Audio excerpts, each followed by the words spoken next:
Hey, and welcome to the End Times TCG. And today I hit you with some updates. Yes, what am I doing? This weekend, before I start to make the starter decks, I was taking a look at what I have and how it can fit all together.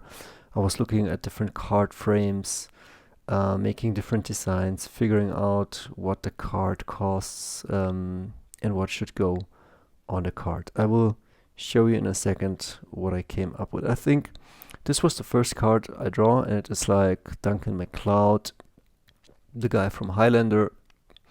And of course, somewhere up here I have my strength, dexterity, and intelligence, and somehow I want this to be like the stats of the character, but also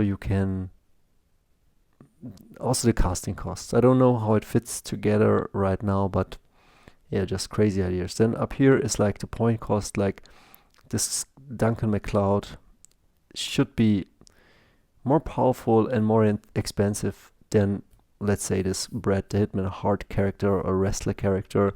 So is he more intelligent? Maybe a bit. Maybe he's a bit stronger. Maybe his dexterity, but in case of rarity or the points or the power he has, he's much more powerful. Does it mean that he's better than Brett the Hitman Hart? Not necessarily, because he costs like 5 times what this wrestler costs.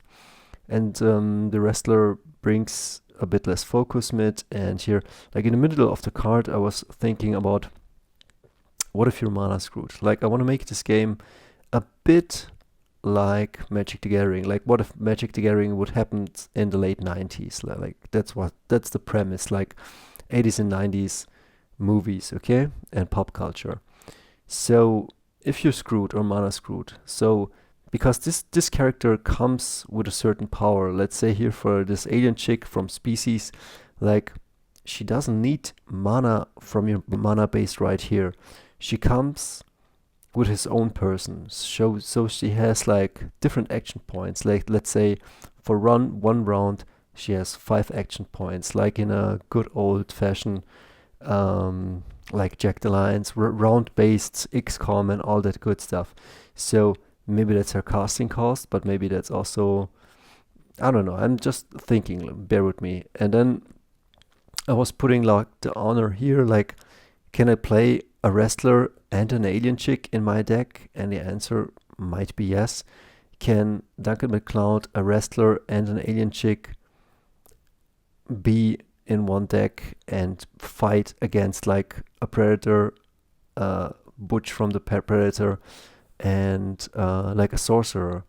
And it could be possible, although I'm thinking like, this is like not the Predator, but looks like the Predator. But I'm kind of thinking about calling this the Skarnar Predator race. Like, there's definitely like something Predator-like, but a bit changed and overhauled. And if you see, like, bear with me, get the feeling of the cards. Like, if you have a Predator, like Butch is a badass, so he's more badass than the wrestler. That's why he costs a bit more. He's not as badass as an immortal like Duncan MacLeod.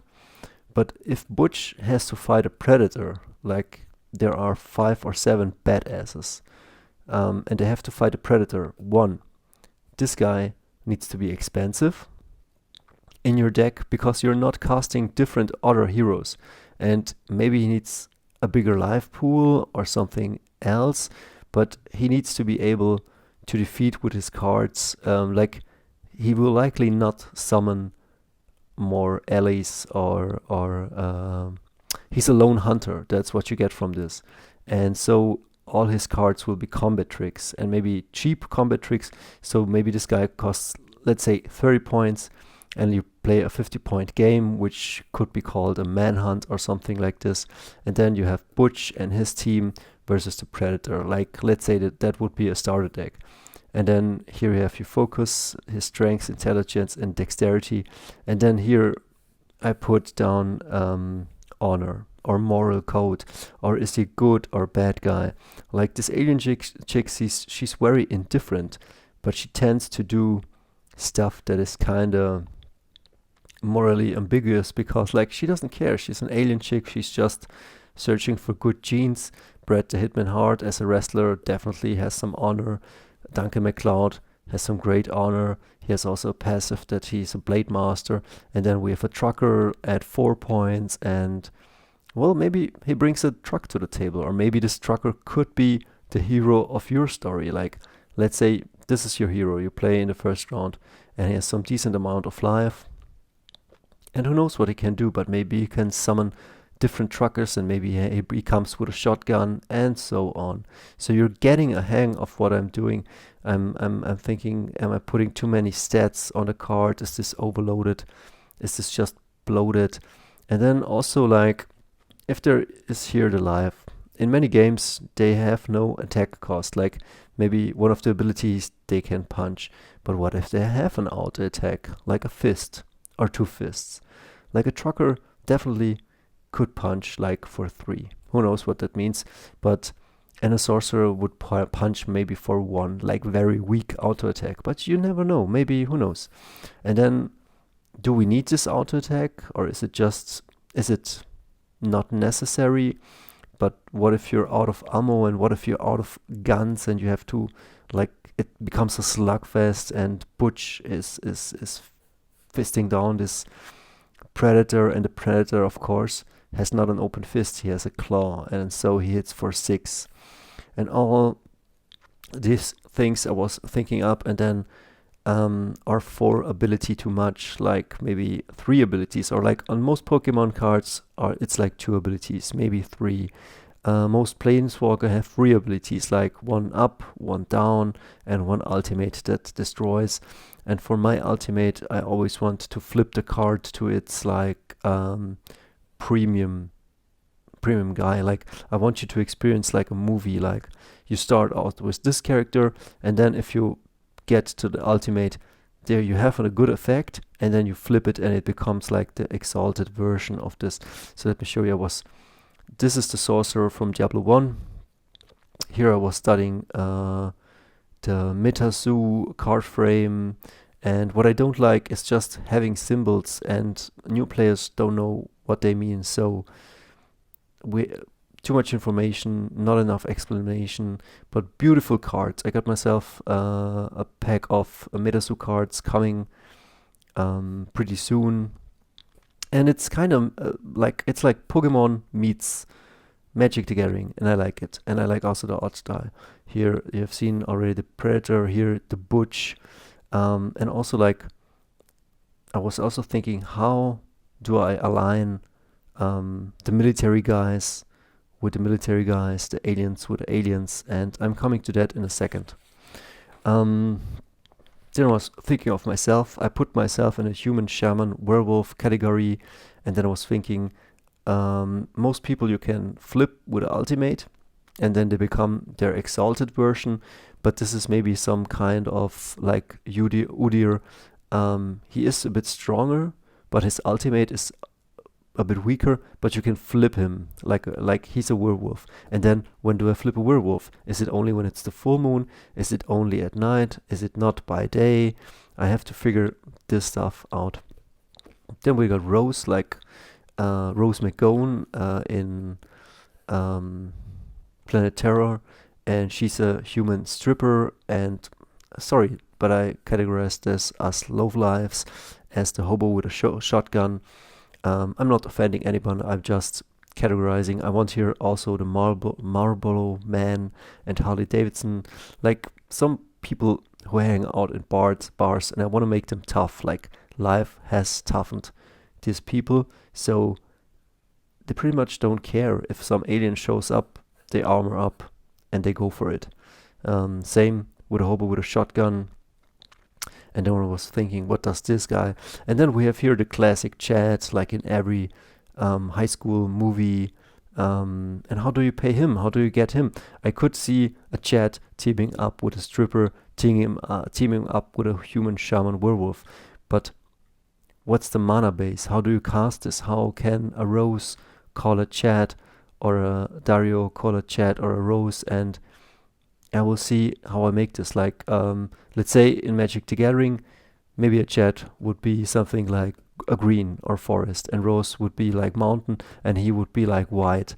So you need the mana to cast them, but in real life or in the movies, like a human shaman, werewolf shaman could definitely meet up a stripper and a Chad, and they fight the monster. So I have to figure out how it works, and I want to give you also the toolkit. And yeah, I was thinking the Chad should be cheaper, but the Chad could be then like the Evoli in Pokemon. Like, this could transform into a cool hero, into your vampire, into a creep, and so on. Then I have Jack Crow, which is James Woods, a human vampire hunter. And then I want to show you how much too much information I've put here, like mana costs, like if, as you can see, like I have always these 3 circles. I don't know what they mean yet, like but yeah, then we have somewhere strength, dexterity, intelligence.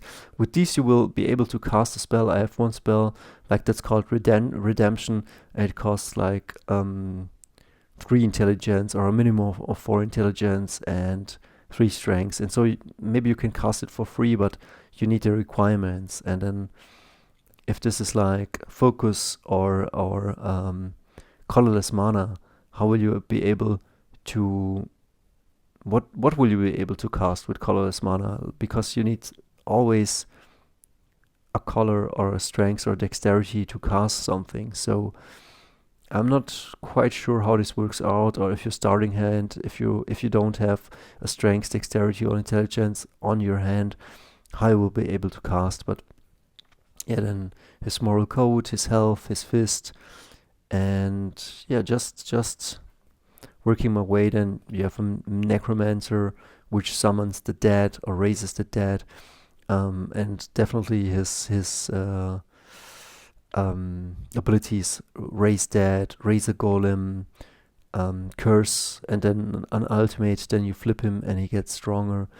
And does he needs like some swamp mana like thing to cast his spells? Yeah, so. And then I got a Johnny Mnemonic Dolphin, and he's definitely a tech thing, and strength, dexterity maybe not so high, because like he's just a fish or a dolphin in a tank, but his intelligence is high, and his focus, what can this guy do? But I just put him on. And then I have here a priest with 2 hammers, and yeah, how to do the stuff, how to cast, how to align the members, how much text to put on a card. Like, this is what goes into the game right now, and it is kind of fun, but it's also like the breaking point. This is the point where I think I either get it, or I think, okay, man, this is not possible to do, but I think I will hang in there and figure it out, because at the end of the day, I always can go back to like simpler stuff, like put out the game and not break myself doing it. You know what I mean? Like, just get simpler. But I will try to, I guess my next step is like putting together, where is it? This vampire hunter and his team, and then maybe some vampires, and just see how would it work? Like, where do I put the things on the cards? How do they interact? And kind of letting the game show me or tell me what I have to do so it can be born. Yeah. See you till the next video, and I wish you a great weekend. See ya.